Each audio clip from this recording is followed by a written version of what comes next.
Good morning, good evening, whatever time of day it is for you. Welcome to this thing that I do called Thor's Entertainment.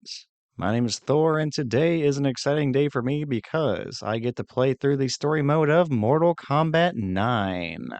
So, why exactly is that exciting for me? Well, for starters, this game was a little bit hard for me to play. The reason for that being that this game came out in 2011 during the PlayStation 3 and Xbox 360 era of games, and to my knowledge, it has not been remastered in any way for a new console.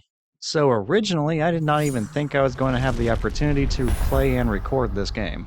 In fact, in previous videos, I referenced that I was going to be jumping to Mortal Kombat 10 and then going from there.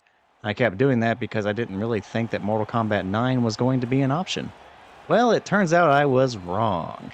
And that is because I inadvertently hoarded a bunch of old video game consoles and now have the ability to play through this game because it turns out I still have a functioning Xbox 360. So at that point, I postponed my plans to play Mortal Kombat 10 and started looking around for an old copy of Mortal Kombat 9, and sure enough, I found a used copy, got it, and here we are today. It is possible. It is going to happen. We are playing through this video game. So by starting off with Mortal Kombat 9, a question can be posed that was also asked during my Batman Arkham Knight video game playthrough. So the question is, why am I starting off with a game so late in a video game series? Why am I starting off with 9 instead of starting from the beginning and then working my way all the way up? It seems like that would make way more sense from a storytelling perspective, but not necessarily if you are familiar with Mortal Kombat. Like back in the day, Mortal Kombat 1, 2, and 3, they were just arcade games. So you would play through an arcade ladder and then you'd get like a paragraph of text explaining a very little amount of detail about your character. And it didn't give you a whole lot of world building. It didn't really have much of a narrative to it. It was just a really small amount of dialogue. So you're not missing as much as you would think by skipping to 9. But why 9 specifically? Well, a little bit of history on Mortal Kombat. It used to be part of Midway Games, and then Midway Games went out of business. Now, they got all the way up to Mortal Kombat 8 before that happened, Mortal Kombat 8 being Mortal Kombat vs. DC Universe. That wasn't a very good game, but it did do some things that were, well, they had potential. Like that game, I believe, is the very first one to have the chapter-based story mode that eventually was adopted by Mortal Kombat 9 and has been done in every single game since then. But it also included the DC comic book characters like Batman, Superman, Wonder Woman, Green Lantern, The Flash, all those fun superheroes and a few of their villains as well. Now to do that, they had to go into an agreement with WB Games, and that is very important. Because when Midway went out of business, WB was already familiar with the team that was making Mortal Kombat, and they bought them up. And then suddenly that team is given a lot more money and resources, and future Mortal Kombat games were a very realistic possibility, and they started working on Mortal Kombat 9. Only now they were going under a new studio name, NetherRealm Studios. So without the not very popular Mortal Kombat vs. DC universe, you never know. Warner Brother Games might not have picked up the Mortal Kombat name from Midway after they went out of business. And then we don't have any sequels at all. But anyway, enough about that history lesson. That's what happened to Midway Games, that's how they went out of business, and that's how WB Games ended up picking up Mortal Kombat. So what NetherRealm Studios did from that point was decide that they were going to do kind of a soft reboot of the entire series. And that was a really good idea because the story for Mortal Kombat had become very convoluted back in the days of Midway. A bunch of characters had died and been resurrected, a bunch of old plot threads really weren't going anywhere. And honestly, a lot of different characters had storylines going on that were contradictory to things that they were doing previously. In short, it was just a really big mess that needed to be cleaned up. Now, it was a fun mess, but it was still a mess. So a soft reboot made sense. They could go and keep the things they liked from the old timeline, but then add some new stuff or clear some things up that were kind of problematic before. So since Mortal Kombat 9 is a soft reboot for the series, it made the most sense to start with it and then work my way through Mortal Kombat 10, then 11, then Mortal Kombat 1, which is technically Mortal Kombat 12. Now, playing through Mortal Kombat 9, you don't really need to know too much about what happened in the old timeline. I think they do a pretty good job of covering the main events of the old games, as far as like Mortal Kombat 1, 2, and 3, which is what Mortal Kombat 9 kind of covers in its reboot form. I guess the only thing that you really need to know going into this is just what the hell is Mortal Kombat. It is a tournament between these different dimensions. Now, anytime a dimension wants to take over another dimension and rule it, they have to go through this Mortal Kombat process as dictated by a bunch of Elder Gods. I guess they had the foresight to think that, someone might be an asshole and just try to take over all of the different potential worlds that are out there. So let's go ahead and put some regulations on this and say that you can't do it unless you win 10 of these martial art tournaments in a row. And they only happen like every 50 years, so even if you do it, it's going to take forever. And then if you actually lose 10 tournaments in a row, you kind of suck and maybe you don't deserve to have a world anymore. That seems logical to me. Anyway, that's the whole basis of what Mortal Kombat is. And in the very first game in the series, it starts off with Earthrealm, the normal human world, already having lost 9 tournaments. And now they're on the last one, and if they lose that last one, then we're screwed and we're getting taken over by another world called Outworld, which is kind of like Earthrealm, but with a lot more monsterish people with magic. Lizard people, insect people, people with swords in their arms. Pretty awesome, but terrifying all at the same time. So yeah, that's the really basic premise of the game, and really all you need to know going into it. Anyway, besides that, this game picks up at the very end of what was Mortal Kombat Armageddon, which was Mortal Kombat 7. And in that game, the Mortal Kombat tournament kind of got tossed aside, but all the people who had participated in it previously were now fighting for this ultimate power. They're all trying to climb to the top of this pyramid, the Pyramid of Argus, in order to fight some supernatural being, and if they beat that person, they would achieve godlike powers. Or since there are actual gods in this game, their powers would be even greater and they would truly be unstoppable on any level. Pretty enticing, and then so we saw every single Mortal Kombat character from every previous game fighting for this potential. And now, in Mortal Kombat 9, it kicks off with a cinematic that shows a bunch of dead characters, and we get to see who actually did beat that supernatural being, and who gained the godlike power, and we're gonna go from there. That's all I'm gonna say. And with all of that backstory preparation out of the way, all we need to do is finish up this fight against Jack. I have not played this game in a very, very long time, like at least 10 years, so as you can tell, I'm a little bit rusty. At least rusty enough to let the computer come back on me at the very end of this round. But fortunately, I do pull this off, and we are good to go from here. Or so I thought. Okay, never mind. Uppercut did it. Let's see here. Trying to get a fatality. Yeah, no, I didn't get it. Well, my bad. Maybe next time. Yeah, I'll try and use those as my intros for each video and maybe try to show off a fatality for each character. But hey, at least we got to see how the pit fatality looks in this game. But with all of that out of the way, we are ready. Let's go ahead and kick off the story mode for Mortal Kombat 9.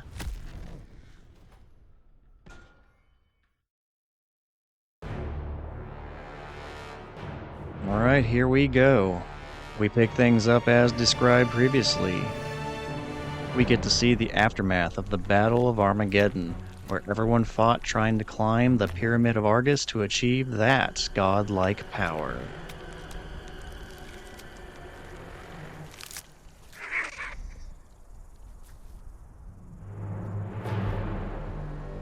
And clearly few, if any, actually survived that final battle.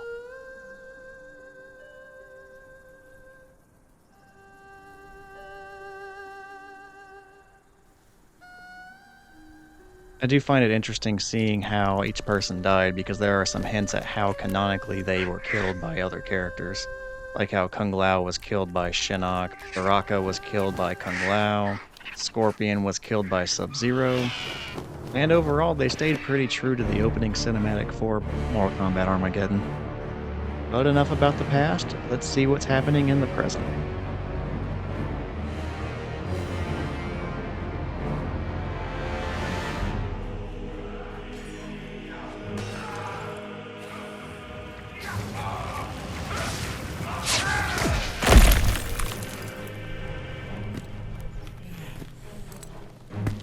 Where are the Elder Gods, Raiden? Their pathetic mortal combat shackles me no longer.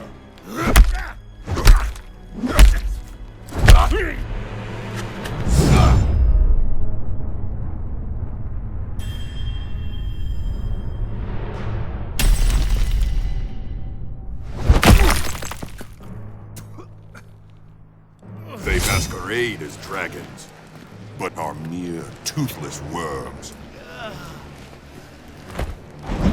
My venom spreads. It is the end of all things. Armageddon. Stop! It is done. Your time has passed.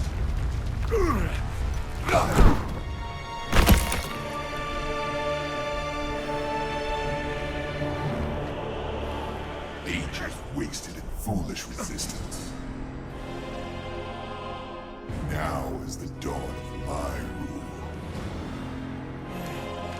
No Strawberry. The dog Gridlock Nitanabon. Jerem Maltel. Yes. Melera. Pray to the world. Not Arsh. So long. Diaru. As your I tell. Rechup Uth Oi Denizai. He must win. And now we get a lightning-themed slideshow as we go back in time, counting down from Mortal Kombat Armageddon to Deception, the Deadly Alliance, to 4, to 3, to 2, to 1, back in the first game of Mortal Kombat.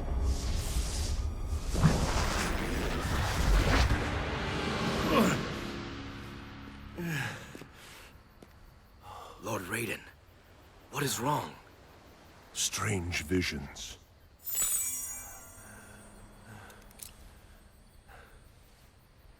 Your amulet. It is nothing, Liu Kang. The tournament begins. In the end, Shao Kahn won the Battle of Armageddon and was almost unstoppable, and the only thing Raiden could do was send a message back to himself in the past, and a cryptic one at that. Great cliffhanger for an audience. Big move to your past self. Let's see if it pays off.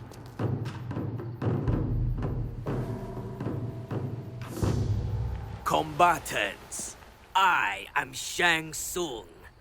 In the coming days, each of you will fight.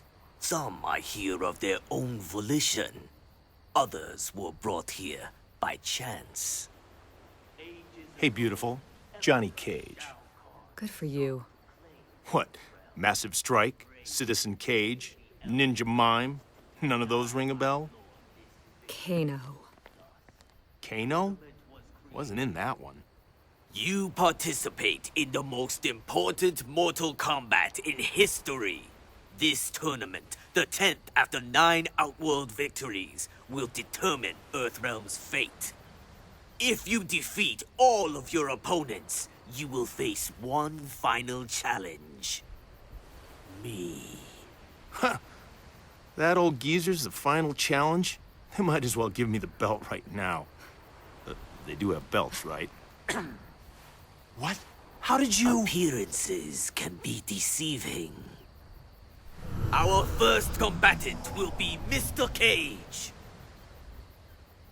Yeah. That's right. That's right. Who's it gonna be? Reptile.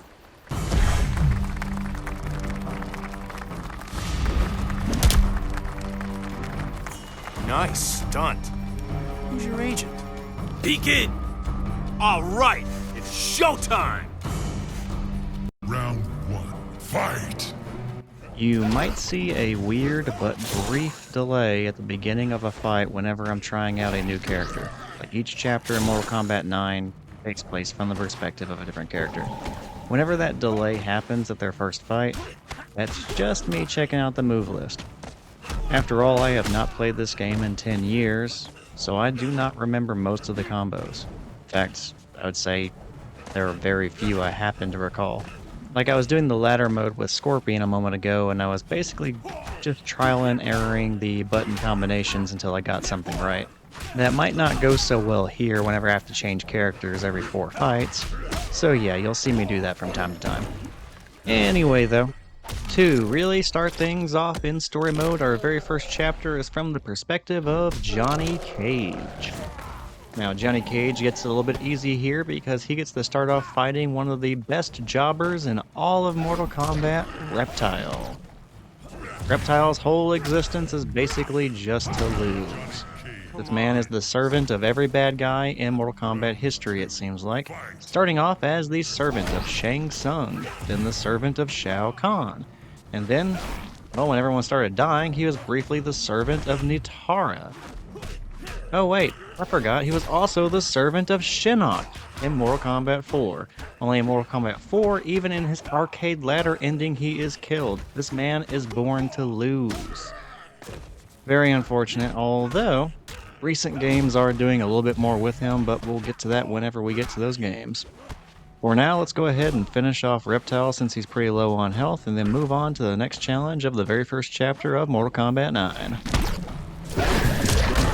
Johnny Cage wins. He got caged. That's it. Ha ha! Oh yeah, I'm so pretty. And I'm taking you down, I'm taking you down, I'm taking you out, I'm taking you out, and I'm taking you out for dinner. Ugh. Now for your second challenge, Mr. Cage. Baraka!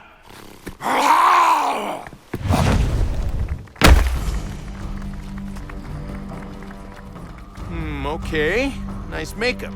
But is it really necessary? Whoa! They will taste your flesh. Round 1. Fight!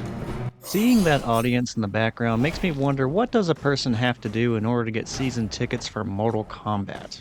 Like, this tournament only happens every 50 years. What is the waiting list for tickets like?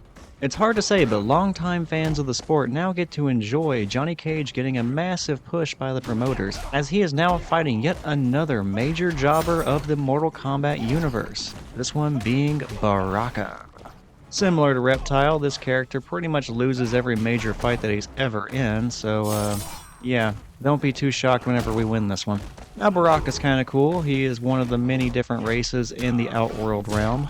His race is the Tarkatans, which are a bunch of sword-armed wielding people. And more often than not, his people are treated as kind of the frontline infantry of Outworld, so whenever there's a war, just send in the Tarkatans. And then after you've weakened the enemy, go ahead and send in the real fighters. Now Baraka here, he is the leader of the Tarkatans, so he is pretty much always the one sent into battle first, so I guess his appearance here makes plenty of sense. And having that kind of priority means you get a nut punch from Johnny Cage. Now the audience has mixed feelings about that, because normally a low blow would be considered an illegal move. However, we're going to allow it because it is hilarious. Now, after Raiden sent his message back in time, we are currently in what would be the Mortal Kombat tournament from the very first video game. Why that's interesting is because we have fought Reptile and Baraka first, which is kind of an interesting reimagining because they weren't in the games until Mortal Kombat 2. Johnny Cage wins. Man, I love those blades. My producer has got to meet you. We're doing Tommy Scissorfists, and... Congratulations, Mr. Cage. Now, finish him! Finish him? Yeah, right. Kill him!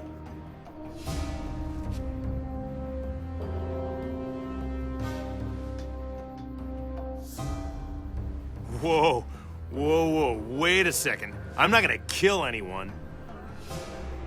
Very well. The tournament will resume at dawn. What, that's it? Really?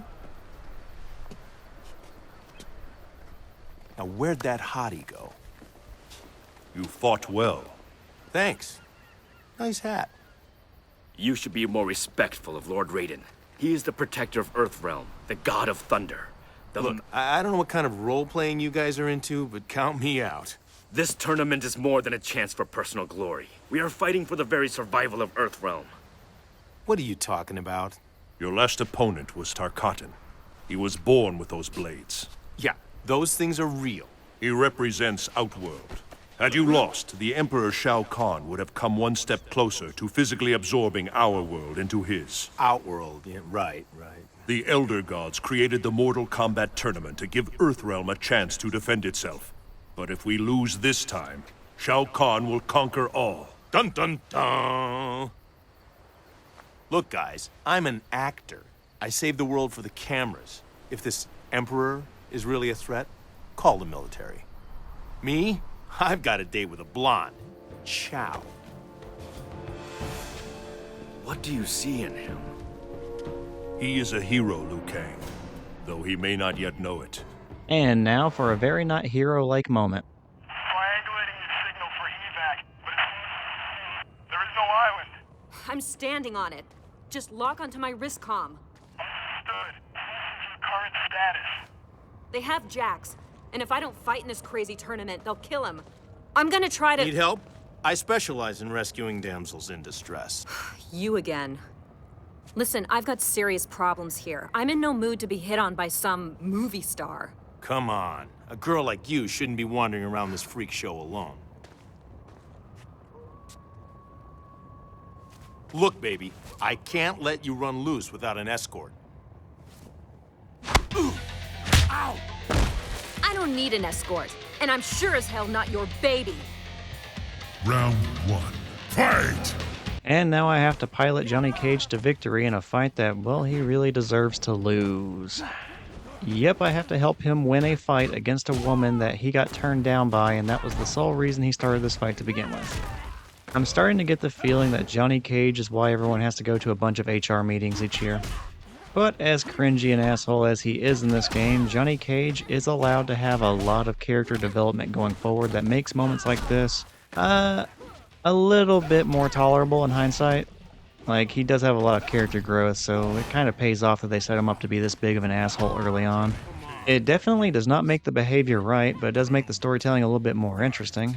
But we'll get to that character development when it starts to occur, because it's definitely not happening right now. And also, with Sonya Blade on the screen, it's probably now a good time to address some character design decisions that happened in this game. Now what I mean by that is, well, just take a look at Sonya for a moment. Sonya Blade is supposed to be a Special Forces military badass that can stand her own in pretty much any fight in any combat situation. But instead of, giving her like tactical gear and, actual military uniform, anything like that, they decided to give her the Spirit's Halloween store version of the sexy cop outfit. And on top of that, and this is not just limited to the women in this game, but it's certainly most obvious there, every character is proportioned, we'll call it generously in certain areas. Like every single woman in this game is extremely top heavy and letting as much show as humanly possible. That definitely wasn't just a Mortal Kombat problem around this time. Like, just go back and look at some of the old Dead or Alive games. Like, I think they had a whole volleyball side game for this exact kind of, we'll call it fan service. Ha ha! Not bad for a girl. Look, sorry about that. I don't need your help.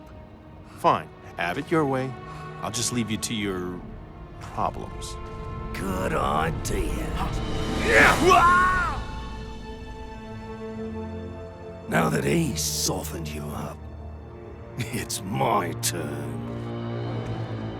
Not man enough for a fair fight? I don't do fair. I need to go. So tell me, how are things in command?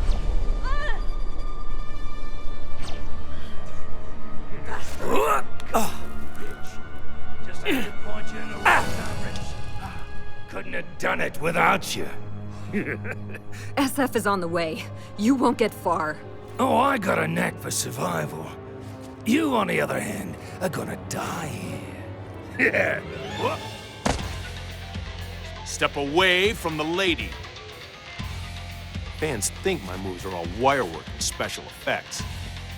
Truth is, I am the special effects. Round 1. Fight! And I'll just go ahead and close up my previous thought on these characters being hilariously and awkwardly disproportionate in very specific ways. Fortunately, future games for Mortal Kombat tone this the hell down. Like, it starts off in Mortal Kombat 10, it's still kind of there, but it's a lot better in Mortal Kombat 10, and then they really tone it down going forward into 11 and then 1. But yeah, playing this for the first time again in basically a decade, I kind of forgot about how exaggerated all this was. Yeah, it's not just Sonya, so get ready to see a lot more of this shit. And as we start to close out his chapter, it's probably a good time to actually talk about our story mode character, Johnny Cage. So up to this point in the story, Johnny Cage is not a very complicated character. He is a popular actor, but one that is scrutinized for using special effects that are overly ridiculous and just not possible. Only from his perspective, it is 100% possible and he is doing everything on screen himself. So he ends up joining what he did not realize was a tournament fighting to the death in order to prove that he can do all the things that he does on screen. So, excellent life decisions, and you should probably fire your manager.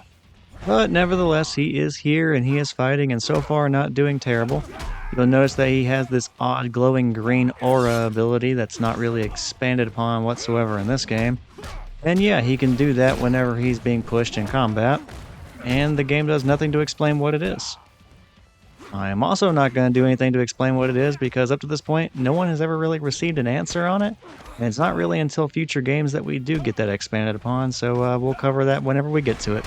Just know that it's a thing, no one ever really acknowledges it, and yeah, that's just going to keep happening for a while. Oh, and also in this fight, to wrap up the punching bag collection from Mortal Kombat's 1 and 2, we have Kano.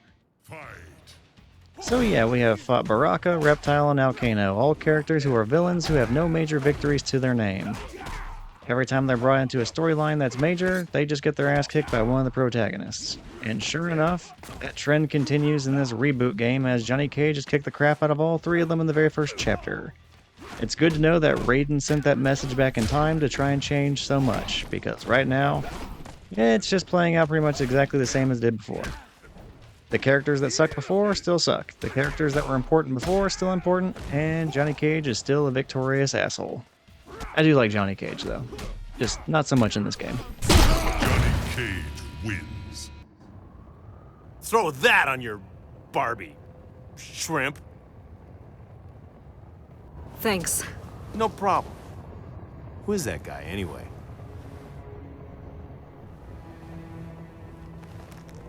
His name's Kano. He was an informant in our Black Dragon investigation. Big-time arms dealers. Turns out he was their leader, giving us the runaround. A lot of our guys got killed because of him. So that's not a costume? You're actual military? Special forces. Get out. So you know about this threat to the world stuff, right? Raiden called in the cavalry. Raiden? No idea who you're talking about. Damn. He can't be far. He'll have to wait. I appreciate your help, Cage. Johnny. But right now I've got things to take care of. My CO is locked up on this island somewhere. I have to find him. And not to worry, if you saw that chapter and thought to yourself, oh crap, they're going to make Sonyablade a damsel in distress, well, that's not going to be the case, because our very next chapter is from the perspective of Sonyablade. And whenever we pilot a character, it's pretty much unavoidable that they are going to be victorious. Jax. Jax, you in here? So, Sonyablade going to have a little bit of a rebound here and kick the crap out of some people and prove that she is a competent fighter within the world of Mortal Kombat.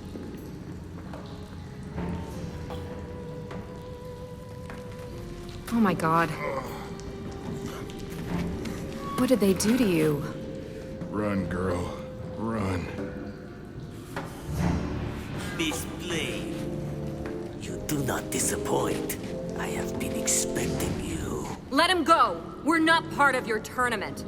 On the contrary, you are very much a contestant. You will face Sub-Zero of the Lin Kuei clan of assassins.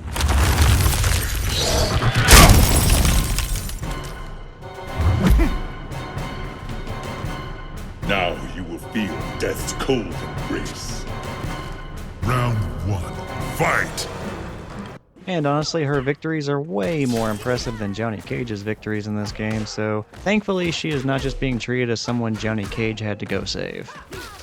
And it's not like they just gave her easy opponents either. She has to go against a few of the stronger ones in the game. There is one weak one, but we will get there when we get there. The very first opponent that Sonya faces is Bi-Han, otherwise known as Sub-Zero. Sub-Zero here is obviously in an antagonistic kind of role, assisting with Shang Tsung and the Outworld side of the Mortal Kombat tournament. Despite that, he is actually from Earthrealm. He's part of an assassin group and they are called the Lin Kuei. And as you can see, the Lin Kuei may have struck a deal with Shang Tsung in order to fight on behalf of Outworld instead of their own world, which, well, we'll call that questionable decision making. After all, if Outworld wins, there might not be an Earth to go back home to, so it seems like there is no reward versus risk here, but do you, man, do you. Despite simply existing in this chapter, he doesn't really have a whole lot to do. Sub-Zero basically just exists to fight Sonya here and then disappear for a while. Not to worry though, Sub-Zero is a very large part of the story of Mortal Kombat, so you know it's not going to be over here, and he's going to get plenty of time to shine a little bit later in the story. But enough about him. Let's go ahead and focus on our titular chapter character, Sonyablade. Now, similar to Johnny Cage at this point in the story, Sonya is not very complicated. As previously stated, she is a military special forces badass, and in this case, her commanding officer has been abducted by someone and taken to this island. So, what does she do? She says, fuck those guys, I'm gonna get you back, man. And then she goes to find Jackson Briggs. Sonya wins. Done. We're leaving. Stand in my way and I'll kick your ass. A challenge? No. You will not be the one to challenge Shang Tsung. You want some too? Fine by me. Round 1, fight! So in the midst of her rescue mission, she now finds herself caught up in the middle of the Mortal Kombat tournament. And yeah, that's really about it. There's not some grand motivation by Sonya here. She's not trying to save the world, save the realms, trying to prevent, merging of the realms. She just wants to save the person that she has worked with for a long time and has a close bond to throughout all of her military service. Which, is a good enough motivation, just not a very complicated one. And I can't help but think to myself just how ridiculous this rescue mission actually is. After all, she shows up at this island that no one else can seem to find but her, and then she gets confronted by some random-ass movie star with green glowing energy. Oh, and not only is she confronted by him, but this confrontation happens on a bridge on top of a gigantic bed of spikes. And then the Australian asshole Kano shows up, and then matters just get a little bit worse. But hey, it all worked out in the end. All the hard stuff is behind us, right? I just gotta go find my friend and go save him. Well, then you end up fighting a guy who can control ice. Like, what the fuck? But okay, why not? We beat the Cryomancer, and then we're fighting a Thunder God. Like, did someone drug her or something? Like, what is happening? This was literally just a mission to rescue a prisoner of war. What the fuck is going on? Oh, and speaking of Thunder Gods, everybody, this is Raiden. Say hello, he is the resident Thunder God of Earthrealm. Now, he might be a god, but don't get confused. That does not mean he is the all-seeing, all-knowing everything of the world. Turns out he is on the low tier of gods because there are these things called Elder Gods. Now, the Elder Gods, they kind of sort of run everything for the time being, and then they have regular gods to do their remedial bullshit. And by remedial bullshit, I mean Raiden over here has to be the delegate for the Mortal Kombat tournament. He goes and finds people to fight in it, he monitors it, but he cannot participate in it. So yeah, he has a good amount of power and can do nothing with it. And quite frankly, if Earth has lost 9 times in a row, I'm getting the sense that Raiden might really suck at his job. Oh, and let's keep in mind that in the opening cinematic, he was also getting his head bashed in by Shao Kahn. So, yeah, really bad at his job. In fact, let's just look at this fight right here. Now, I truly believe Sonya Blade could probably kick the crap out of just about any fighter in this game on the right day. Like, she is very competent and good at what she does. But Raiden is a Thunder God. He is a deity. And he is still kind of getting his shit kicked in right now.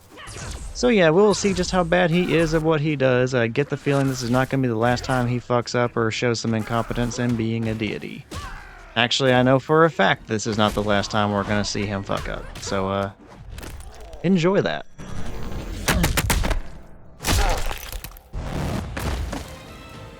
Sonya wins. Enough of this. Shield your eyes. What? Shield your eyes.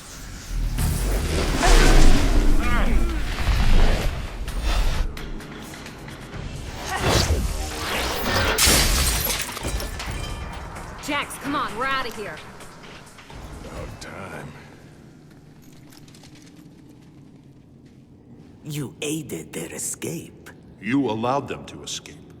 They will not get far. Come on, Jax, move it! That's an order. So, you're in charge now? Special Forces Command, this is Sonyablade. Where's that evac? They are en route. Coming to you shortly. Affirmative. Almost home, soldier. By order of Shang Tsung, no one leaves this island. I don't have time for this. Out of my way. Round 1. Fight! Alright, this is going to be the very first 2-on-1 match that we have in this game. Every now and then, a character has to fight 2 enemies simultaneously. They can freely tag in and tag out with their partner throughout the entire fight, and whenever they tag in or out, the one switching in does a little attack on you that you're usually not prepared for. Needless to say, these fights can be very, very cheap. Or at least they feel that way to me. Picking this game up for the first time in a decade, I have to say these are harder than I remember. Now there might be some methodology to make these things a lot easier than I know. Like I'm basically just brute forcing these things with characters that I'm not too familiar with anymore. And this one was not too bad for me. I ended up winning it in 2 attempts. I cut out the losing attempts to keep this video from being too long, but yeah, I did lose my first try with Sonya against these 2. Now there are some other 2-on-1 matches that I think are much harder than this one, so we'll cross that bridge when we get there. But yeah, now Sonyablade is facing off against Kitana and Jade. Now we are introduced to Kitana as the daughter of the Emperor Shao Kahn. Actually, that statement might be a little bit redundant. Khan, I think, is the term that they use for Emperor with the Outworld people, so I might have just called him Emperor Shao Emperor. Anyway, yeah, daughter of Shao Kahn, and she's also kind of trained as an assassin. A running theme with characters in these stories is that they're pretty much all assassins. And her tag team partner is Jade. Jade is the bodyguard of Kitana. If you're expecting more of a breakdown, I'm afraid I don't really have one. I don't feel like they've ever really done much with Jade. I mean, correct me if I'm wrong if you're watching this and you know more than I do, but I think that's like literally her whole shtick. At various times in Mortal Kombat history, she has just been a bodyguard to somebody else. I don't think she's ever actually had a major plot point of her own or any real motivation or goals of her own.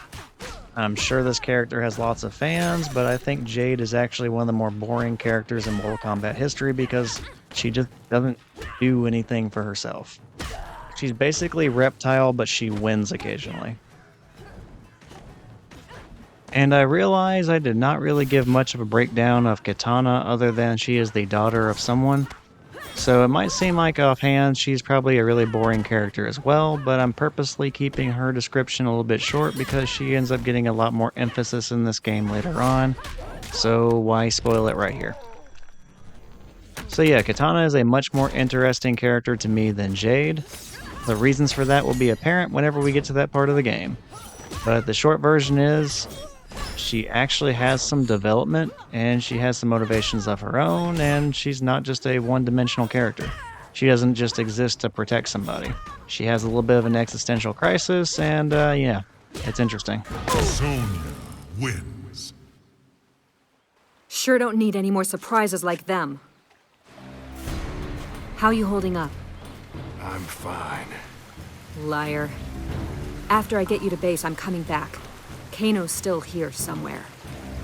Your obsession with him is gonna get you killed. I trusted him, Yeah, we all did. but I was the one he used. I think our ride's here.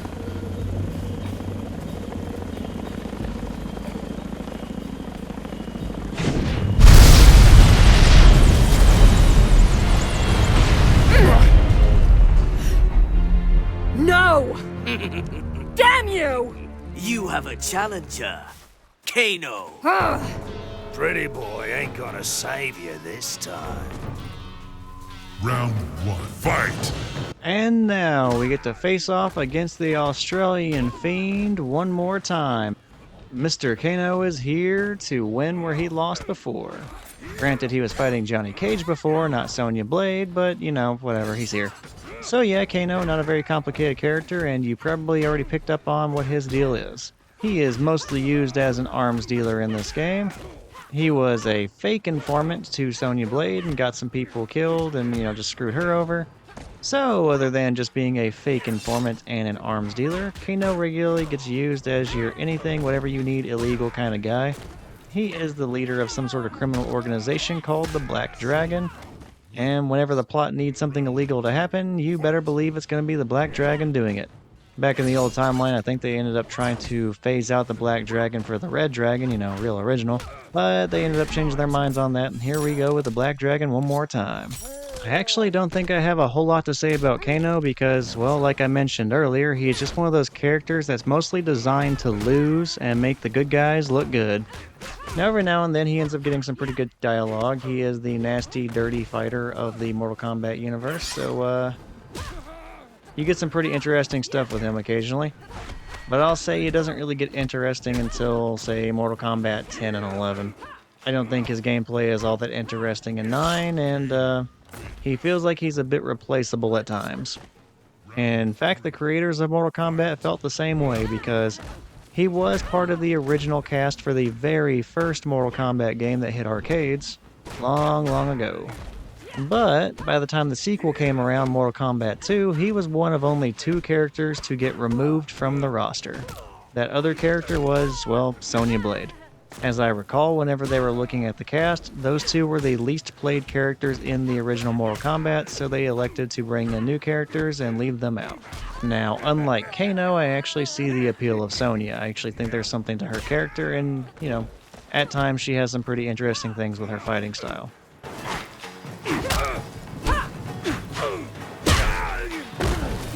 Sonya wins. You're coming with me.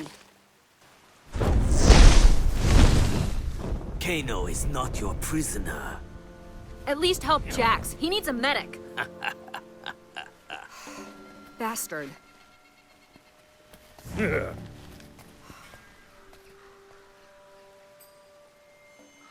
she is. Sonya, you all right? Hey, looks like you found him. What's up, Sarge? He's a... Hey, what are you doing? It's okay. He's cool. Jax! Seriously, he's cool. Okay, now everybody take a look at the screen and really take in this moment. This power, this ability of Raiden's here, I want you to remember it, because it is never going to be used again. That's amazing. Told you. Turns out he's a god. Thank you, Raiden. Gratitude is unnecessary.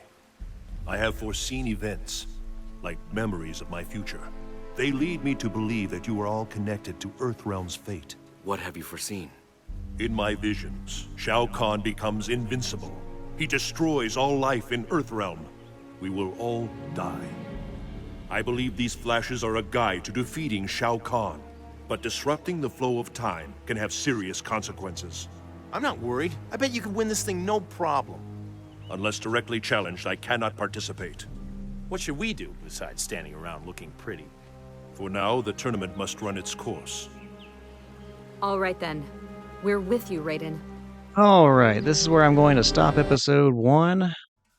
I'm sure that healing lightning power of Raiden's will never come in handy ever again. No scenario is ever going to dictate that he needs to heal anyone. Certainly nothing that would change the course of history forever. Anyway, moving on. I think I was also talking about Kano earlier. Kano... I want to like Kano. I have tried playing Kano a bunch of times. I didn't mind him in Mortal Kombat 11, but normally his gameplay just really is not that interesting to me. But let's not be negative. Something great about Kano is every single movie appearance that he has had for Mortal Kombat I tend to like a lot.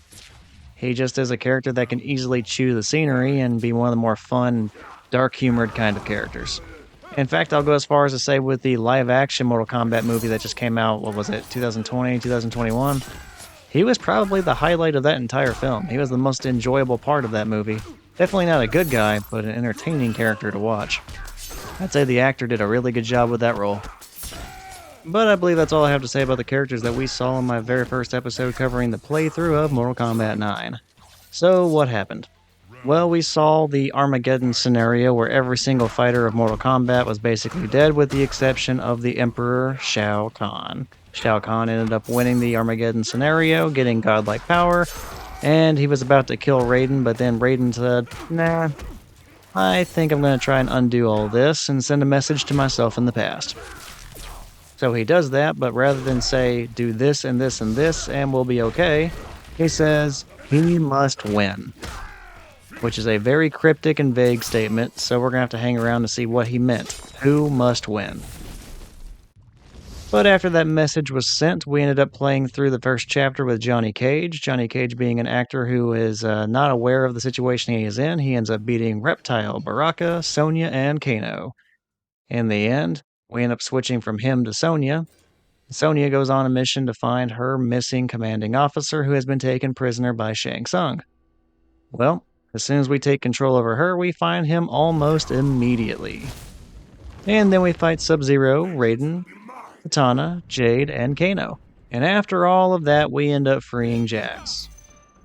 Oh, and Jax is Jackson Briggs, her commanding officer. And after that, the Thunder God Raiden, along with Johnny Cage and Liu Kang, a character we have not covered much yet, they come out, talk to Sonya, and they decide to fill them in on the situation and what this tournament actually is. And that concludes the fish out of water related chapters for Mortal Kombat. Up to this point, only Sonya and Johnny Cage aren't really aware of what the tournament is, and after this chapter, we are only going to be taking care of characters that are familiar with the tournament, know what it is, and know why they are here, and have reasons for wanting to participate. And that's basically going to be it for this first episode for Mortal Kombat 9. We're still playing through the very early stages of what would have been the very first game in the series in this reboot. We know that Raiden has sent a message to himself to try changing the events that eventually unfold in his timeline, but the Raiden of this timeline has not quite yet done anything to change the course of history. Going forward, we're going to see his attempts to do so in the small little ways that he can, and see how those unravel. For now, though, that is it for me. I do hope you enjoyed this blast from the past, this video game from 2011 being played in 2023. And if so, stick around for the next episode of Mortal Kombat 9. Again, I am Thor, this is Thor's Entertainment. Thank you all for watching, take care, and I will see you all next time. Scorpion wins. Fatality.